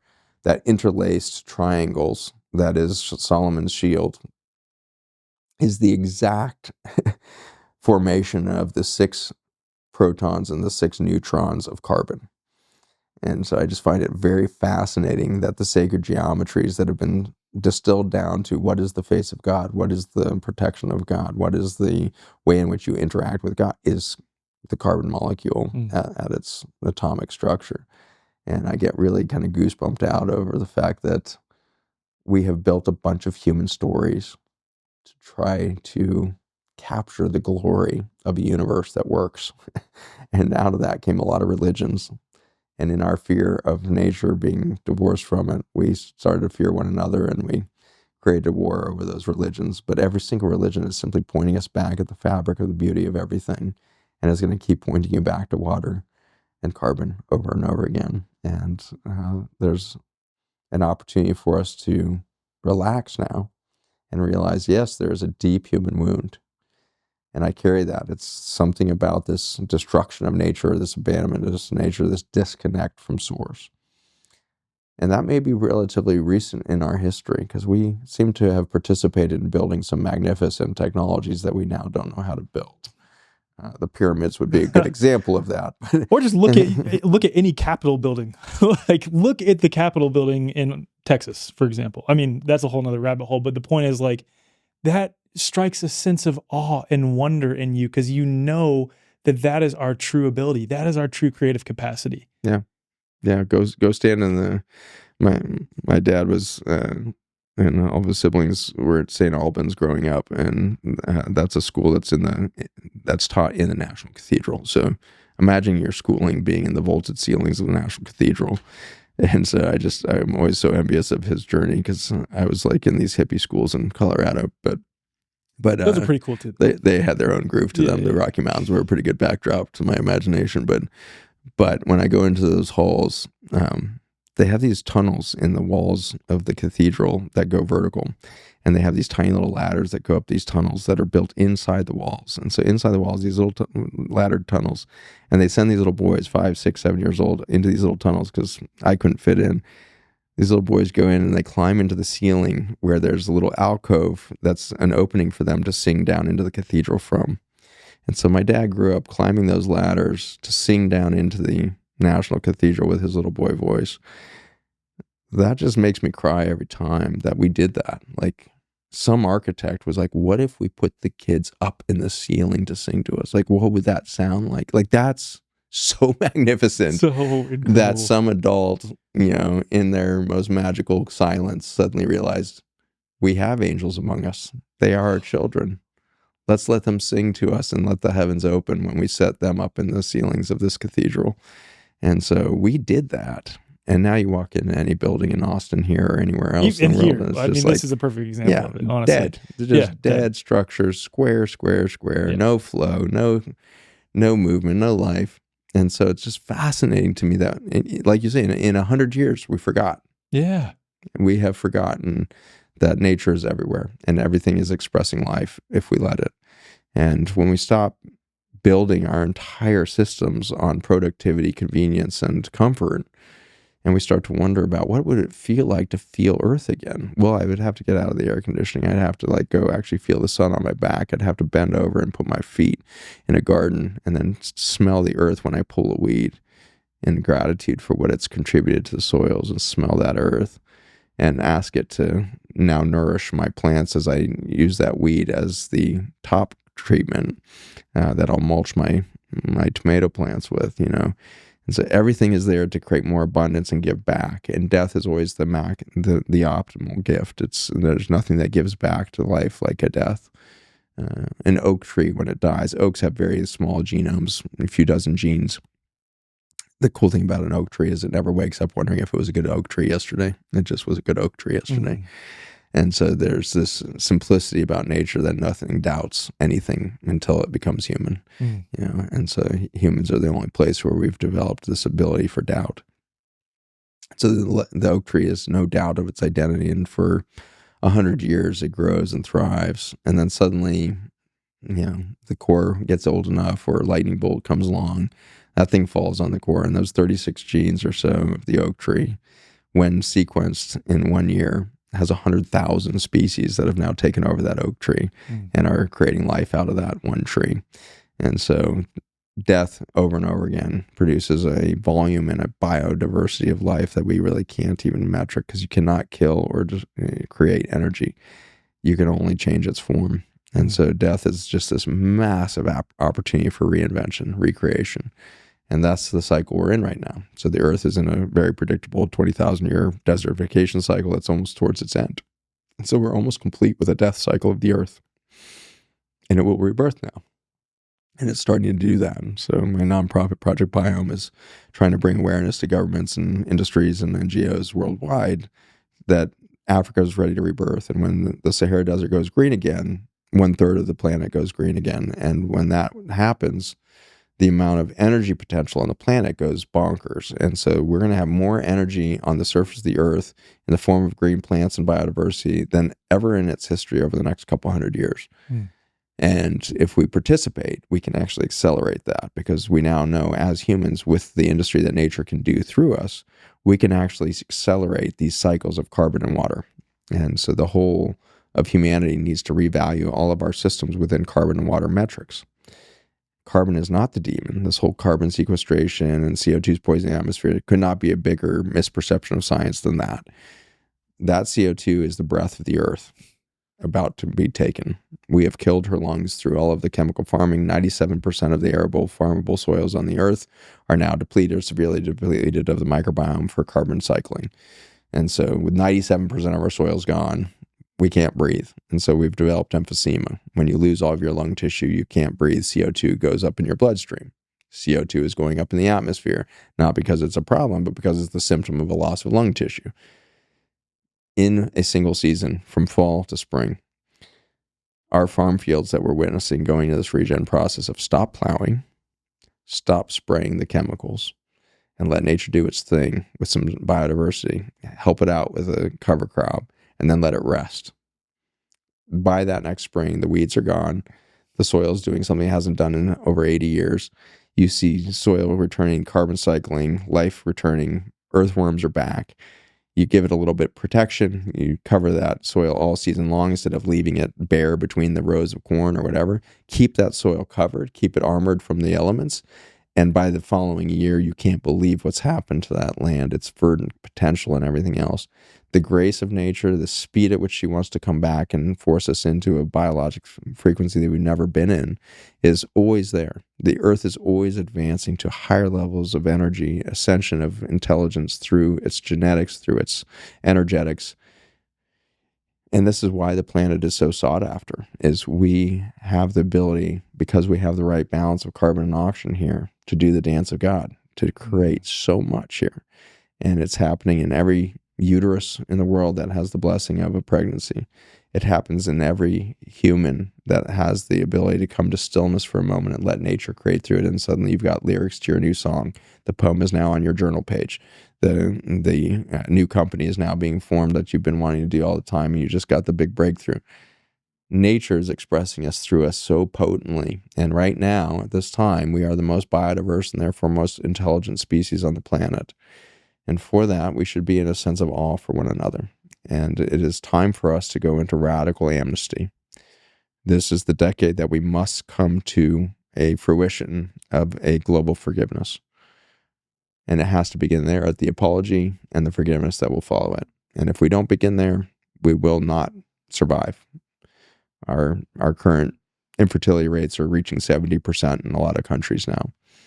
With 70% of our children unable to birth children, we disappear very quickly as a species. In the United States, anytime you dip below a birth rate of 2.1, you're on an extinction path. Every 10th below 1.61, you accelerate by another decade or generation, the rate at which that's going to disappear. Currently, the United States just published ours again a couple weeks ago, and we're at 1.61.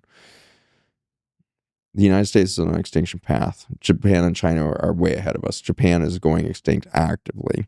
There's some estimates that we could have 30 million empty residences in just the city of Tokyo alone by 2030. The country is aging out. They have not been able to reproduce. China had the one-child policy for just long enough to find out that they had sterilized their own people in that same couple decades of the policy. So when they suddenly realized they were going to lose their population, and they said, oh, everybody should go have babies, nobody could have babies. There's no fertility left in the country because of the poisons that were imported into that country. All of the microplastics that it imported, all of the chemicals that it just deployed. They make more glyphosate in China than anywhere else in the world. Really? And so we've so poisoned that country that they will not be able to recover genetically. I'm spending a lot of time in the Middle East right now. The infertility rates reaching 68% in just the women alone. Men in all of these countries, our sperm counts are just plummeting all over the world. So we've played out the human journey now. There's enough genetic injury at the epigenetic level that we will go extinct on our current path. And We're not genetic creatures. We're energetic. We are permanent creatures of God. We are permanent fractals and identities of God. And so we only have one way out now, which is we're going to have to remember the original design. And it's not writ in the book of the DNA. That is not a book. It is a hardware store. The book of who you are is held at the promise of you as an identity that's been here and loved since the beginning of time.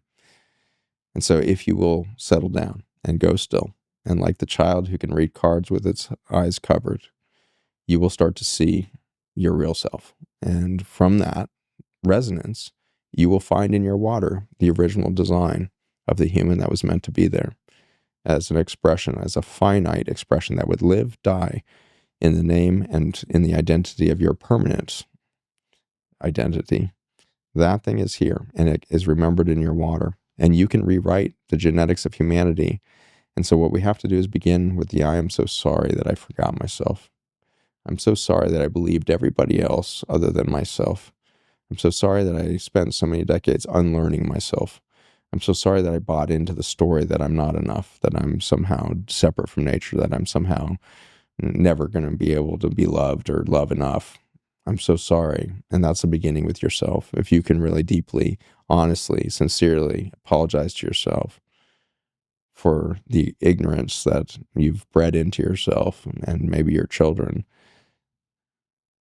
and then begin the apology or follow the apology with that forgiveness of like, oh my gosh, like, of course I would have done that because I started to be trained in a human brain, which can't even see like a fraction of 0.003%. I had to come to those conclusions because I had been given a data set that was so limited. And so I forgive myself because it was actually a super simple problem. And I can see a super simple way out of that now is just listening and remembering. And if I listen and remember enough, the whole human story goes away in a poof. And so within one fall and a good winter of rest, next spring, we could see a new humanity that has no memory of the chemical trauma of our herbicides, pesticides, antibiotic era. We could have no memory of the psychological stress that we played out on our children or our parents played out on us because we began again, because we wrote the story not back to when we were 2, not back to our great-grandparents and their trauma in World War II. We rewrote the story to the beginning of the water on the planet that remembers the original design. Water has perfect memory, and in you is a pattern that will be empowered by your awareness. The awareness of an entity that has been here from the beginning of time, paying attention to its original design within water that makes its particle expression possible, is an indelible trait and capacity that you have. You are always real. You have always been real, and now listen into your water and be witness to the beauty that your design inherently has within it, and then rebuild. And in that rebuilding, sweep that forgiveness across a society that is ready for it. We can travel at the speed of forgiveness this fall, and next spring, know a different humanity that would be part of the emergence of the new planet that is ready to birth. This is all going to happen. This isn't theoretical. This has happened so many times in so many dances of the cosmos. And whatever story I'm telling now is the 0.003% of the real beauty. But you can feel what I can't tell you. Inside of each of you right now, go quiet and feel your original design. I trust that more than I trust any other story I've ever heard or told.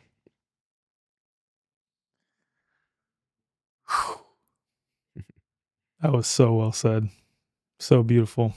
Oh my goodness. What if nature's intelligence could directly influence your physiology, helping to regulate your nervous system, sharpen your intuition, and shift your emotional state in a measurable way? For over 25 years, Lotus Way has been pioneering the use of flower essences, liquid infusions that capture the bioenergetic imprint of plants. Unlike essential oils, these remedies work on a vibrational level, interacting with your body's meridians and electrical system to promote clarity, resilience, and balance. Katie Hess, who I featured on episode 74 of the Way Forward podcast, has spent decades studying the effects of over 300 rare and powerful flowers, hand collecting them from across the world. The result? A line of elixirs, mists, and anointing oils, and even some chocolate, designed to shift your state of mind and body, not through placebo, but through the subtle yet profound ways plant frequencies interact with human biology.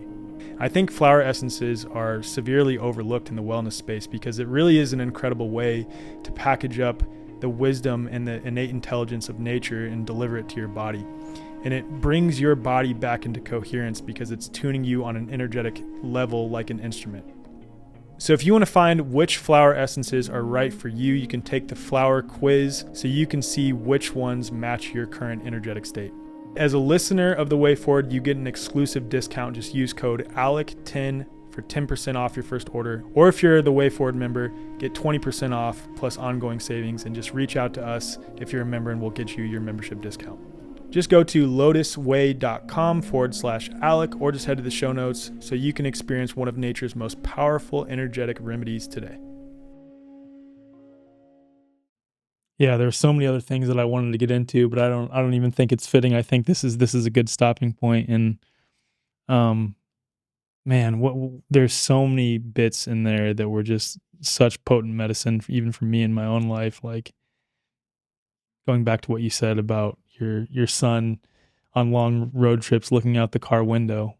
I literally have a notes section on my phone of stuff that my son has said when sitting on long road trips looking out the window. And that's why I started to cry when you brought that up, because it's like, thank you for that important reminder of like, we're inundating them with so many man-made distractions, which aren't all bad. And it's not necessarily, like all that they're destructive, but how much are you cultivating an experience of them sitting with that presence? And the common thread in looking out the window is that they're not doing anything else except for observing nature. And how often are we cultivating that? Because that's how we remember. That's how we get this immediate download, if you want to call it that, of information from God, and then are exclaiming it in the middle of a car ride while we're playing music and my wife's hungry and my daughter's screaming about something, but then my son says something just so incredibly profound, and it's like, deep down behind the words that is coming from a pure source, unadulterated by the human conditioning. It's coming directly from God. And like, how often can we cultivate that? The more that we can cultivate that, the more that we get back to who and what we truly are, and the more this comes back to a sense of healing and a sense of harmony. It's exactly well said. And, for all of us at every age, Khalil Gibran gave us the perfect marching orders 100 years ago. He was asked, how should we parent? And he said, it's very easy to parent. Every day you wake up and you strive to think more like your children, and you make sure you never tell them to think like you. And so it's time for all of us to return to our childlike instincts and start to go out in nature so that we can tap into that genius. Yeah. It can happen at any age. And certainly there's an incredible return to the womb that happens at death. And our elders are on their way back to that childhood. And so the two people that you will trust with that unadulterated wisdom will be a 3-year-old and an 80-year-old. They will tell you what the truth is outside of the human consciousness, because they are merging back towards that veil again. And we are not listening to our elders. And so listen to your children in the back seat, and then drive to your great-grandmother's house and make sure those children are sitting, because the communion between a grandchild and their great-grandparent is one that will bridge the wound. And it will be that mother to son, kind of pattern of can the elder commune with the younger long enough that the younger is able to remember what happened and where the truth lies, And so we will not survive as an American public because we have broken our generational relationships so deeply by, banking our children in schools and warehousing our elders in nursing homes. It breaks the entire cycle of wisdom. Yeah. And so our species is doomed if we continue this pattern of behavior of separation of the generations. The blue zones have proved it over and over again. There's no similar food, no similar environment. It's all about multi-generational living.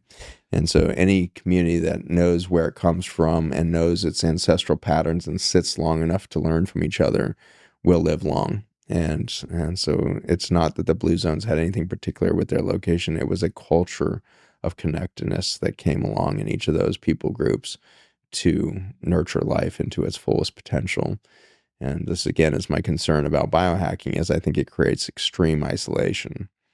Anytime that you start to understand your life through a three-dimensional reductionist data set, you've lost the God inside of you. And you are now so separated by your information stream and now you wake up, and instead of writing down your dreams, you immediately jump on your app to see how many hours of REM sleep you got. God is being stolen from you right now by the technologies you're wearing. Shed those technologies for a while. Listen in. You know if you had a good night's sleep or not. You don't need something to tell you this. You know if you had a bad night of sleep, and you know exactly why you had a bad night of sleep if you will listen to your own body. In a week, you can know which lifestyle would produce the maximum amount of dream state possible, which is important because your dreams are the only place you experience no doubt. And so we need to reverse the paradigm. We need to dream new dreams and be confident in that sensation that each of us are capable of in those dreams of living without doubt. It's the highest frequency we can express. There was an interesting study done recently. I know we were supposed to be done a minute ago, but this is a good maybe point to finish with, is that they went in with the premise, and that's always dangerous when scientists have premise to begin with, but that's why we actually always study the null hypothesis, because the hypothesis is dangerous. You can't actually effectively study the hypothesis because you screw it up every time with bias. And so you have to actually study the null hypothesis, which means the opposite of what you think. And so first you write your hypothesis down. I think that this causes this, and then you have to say, well, what if it's the opposite of this? And then you have to go explore that. That's the best we can do with these biased minds at trying to erase that bias. It's not perfect, but it does get you a lot further down the road. And it's frustrating as a scientist to do it, because when you write your null hypothesis, it looks ridiculous on paper. And then the experiment gets very interesting as you go out to prove that or study that factor. But the hypothesis was that the highest vibrational frequencies that a human body can generate is when it feels love or joy. So they put humans in a Faraday cage to create a perfect isolated electromagnetic field, and then would have the person engage the person in an interview with story. And so they'd tell stories about their grandmother or the things. And sure enough, they found these huge bursts of energy coming out of the being when it would go into stories of love and joy and gratitude and all of the predictable things. But they would also take them into anger and frustration and hopelessness and depression and go through all of those things and frequencies. And there was this annoying finding that kept happening, that 40 times higher frequency than love and joy, a burst would come. And it was very inconsistent, seemingly, as to the emotional state of the person. They could be expressing anger and this thing would happen. And it wasn't, there's clearly the anger frequency. And then there would be this 40x thing. They could be expressing love and then be almost done with the love story and then express this really high frequency discharge. As they listened back through over and over again, they realized that it was at those same points they were getting goosebumps with the person's story. And so somebody in there came up with the theory of, I wonder if it's an authentic moment that we're sensing. So they redid the experiment, and sure enough, authenticity is 40 times higher generator than love and joy. Your soul doesn't have emotions. Your soul is authentic. The you that you really want to connect with is not a state of an emotional feeling. It's not a state of being. It is an authentic version of you. It is the authentic experience of seeing the beauty of you. And when you see how beautiful you are, you will go into a deep sense of grief because you've been so disconnected from that for so long. You will go into a deep sense of joy for feeling the reverence inside of you. You'll go into a deep state of love for the beauty that you can see in yourself. But you won't find it until you start to value the authentic version of you, the authentic reality of you. You are an authentic being, and it is unchangeable by your philosophy, your schisms, your religion, your spirituality, whatever it is imperturbed. And so find that truth, and you will live a life where everything you say will give everybody goosebumps, because you're starting to speak from source. You're starting to speak like a child again.